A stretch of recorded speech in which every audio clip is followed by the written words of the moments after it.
Conforme a economia cubana se deteriora, mais desvalorizada fica sua moeda frente ao dólar.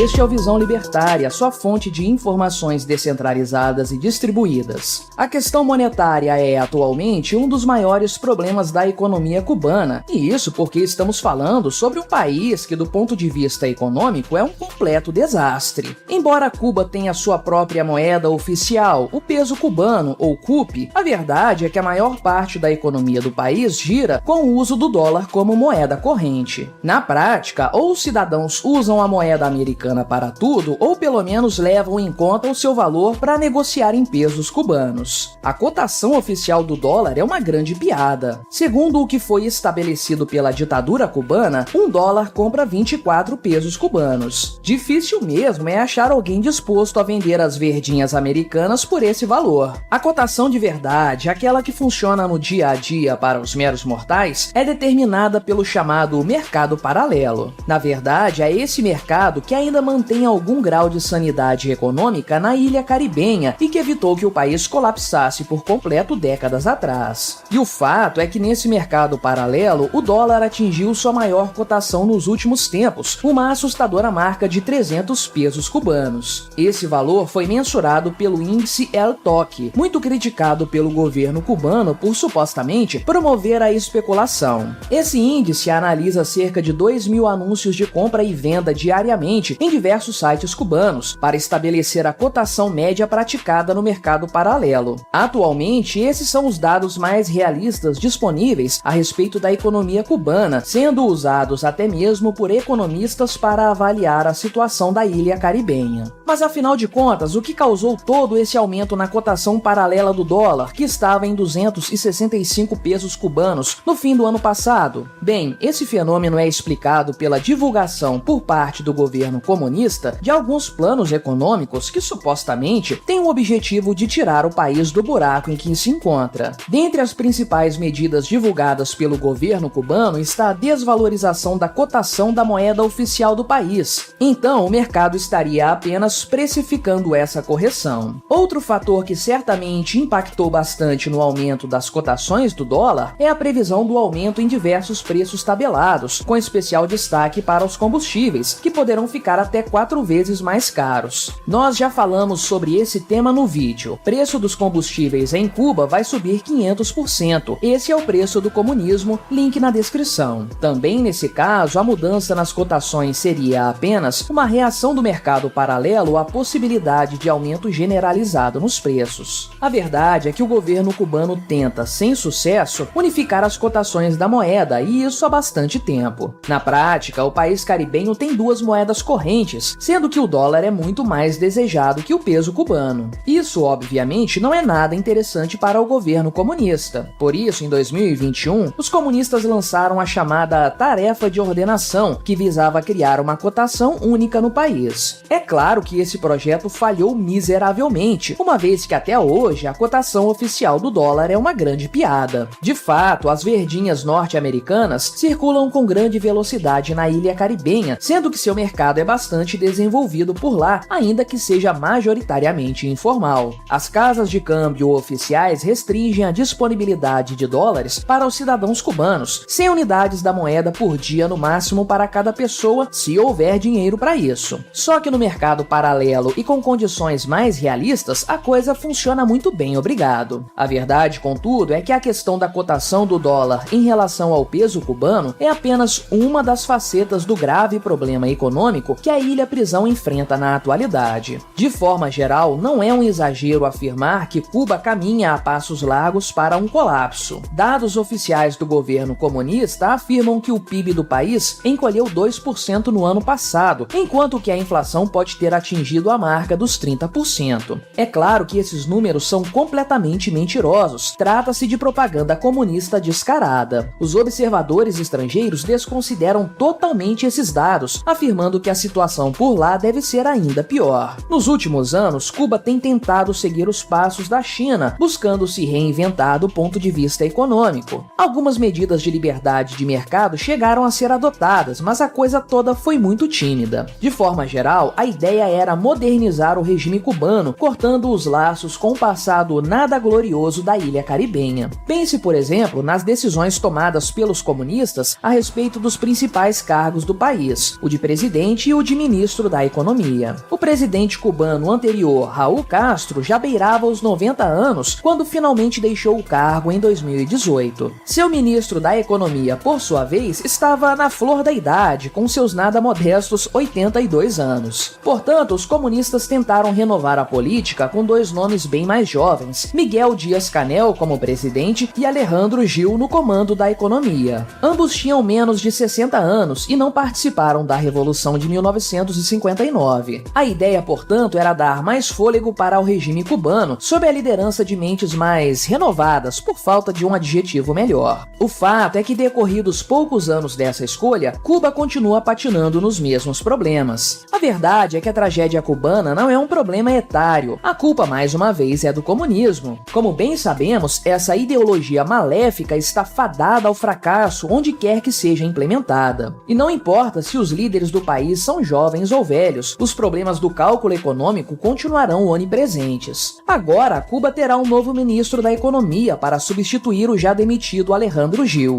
E daí, o novo nome apontado pelos comunistas, Joaquim Alonso, ex-presidente do Banco Central do país, não será capaz de resolver a crise, porque a raiz do problema continua lá firme e forte. O governo cubano tem uma grande bomba nas mãos, e não há solução no curto prazo que garanta a manutenção do atual regime com algum grau de desenvolvimento econômico. O déficit fiscal é crescente, a inflação é galopante e a economia do país não se recuperou totalmente da pandemia. Para manter a viabilidade econômica do país, o governo precisaria cortar os subsídios que ainda mantêm os preços controlados. Só que isso, obviamente, faria com que os preços subissem até a estratosfera. E poucas coisas são capazes de gerar uma reação popular tão forte a ponto de enfraquecer um regime comunista quanto a escalada de preços. É claro que o atual governo cubano, extremamente combalido, não quer pagar o preço dessa correção econômica. No atual cenário, é pouco provável que o presidente Díaz-Canel, que está longe de ter o apelo popular de Fidel Castro, conseguisse se manter firme em meio a uma parcial liberação econômica, com todos os desafios imediatos que isso traz. O mais provável, de fato, é que o governo cubano dobre a aposta, investindo ainda mais em controle estatal, planejamento centralizado e subsídios, com a finalidade de disfarçar a inevitável tragédia que se abate sobre o país. Acontece que a única solução real para o problema cubano passa justamente pelo fim do comunismo, a ideologia que causou essa bagunça toda em primeiro lugar. Porém, ainda que isso fosse possível no curto prazo, a melhoria da situação econômica em Cuba não seria imediata e o período de transição não seria nada fácil. É como se diz, a economia do país iria piorar muito antes de começar a melhorar. Basta ver o que está acontecendo na Argentina neste momento, com as medidas de redução da máquina estatal e de aumento da liberdade econômica adotadas por Javier Milei. E olha que a Argentina sequer tinha um problema tão grande quanto a crise que devora a economia cubana. O remédio para Cuba é amargo, mas necessário. Só que, infelizmente, os comunistas não querem largar o osso, ainda que a ilha-prisão inteira vá à falência nesse meio tempo. Como bem sabemos, não há futuro de verdade para Cuba sem que haja liberdade econômica. Só que enquanto os amigos ditadores do Lula continuarem governando Cuba, a coisa não vai mudar. Isso não está no radar dos comunistas definitivamente. Como nós aqui no Brasil não podemos fazer nada pelos pobres cubanos, vamos continuar apenas torcendo para que o Brasil nos próximos anos não siga o mesmo caminho que levou Cuba à atual tragédia econômica. Obrigado por sua audiência. Este artigo foi revisado por Donda, escrito, narrado e produzido por mim, Quintessência. Escreva artigos você também, acesse visãolibertaria.com. Se você gostou deste vídeo, deixe o seu like e o compartilhe com seus amigos para difundir as ideias da liberdade. Se quiser ser notificado de outros vídeos, clique em se inscrever e depois no ícone da campainha. Até a próxima!